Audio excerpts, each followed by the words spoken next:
আপনি তো ভিসা পেয়েছেন। জি। কোন দেশের ভিসা পেয়েছেন? আমি মাল্টার ভিসা পেয়েছি। আমি মাসমুলের হৃদয়, বাসা টঙ্গী গাজীপুর বড়দরা। আমি এসএসসি দিয়েছি হলো কাদেরি একাডেমিক স্কুল থেকে 2020 সালে এবং এসএসসি দিয়েছি হলো শাহজুদ্দিন স্কুল অ্যান্ড কলেজ থেকে 2022 সালে। ভাই আমার একটা কোশ্চেন ছিল, সেটা হচ্ছে আপনি আপনার যে স্টুডেন্ট ভিসার ফাইলটা সেটা কাকে দিয়েছেন এবং এই ফাইলটা দেওয়ার পরে কতদিন সময় লাগলো আপনার ভিসাটা আসতে? হ্যাঁ, আলহামদুলিল্লাহ আমি শরীফুল স্যারের কাছে আমার ফাইল জমা দিয়েছিলাম এবং আমার এটা ভিসা আসতে প্রায় 7 মাস সময় লেগেছে।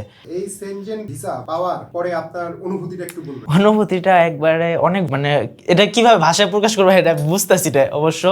কারণ কি মানে এটা এত যে ইজি আমি এটা কোনো সময় কল্পনা করতে পারিনি যে একটা 6-7 মাসের প্রসেসের মাধ্যমে যে একটা সেনজেন কান্ট্রির ভিসা এসে পড়ে, এটা আমি কোনো সময় বিলিভ করতাম না। কারণ আমি জানতাম যে টাইম লাগে, কিন্তু যখন শরীফুল স্যার আমাদের বললো যে এত সময় কোনো দরকার পড়ে না, জাস্ট সঠিক কাগজ দরকার পড়ে, তখন আমি আসলে বিশ্বাস করলাম যে জিনিসটা আসলে ইজি, এতটা কঠিন না।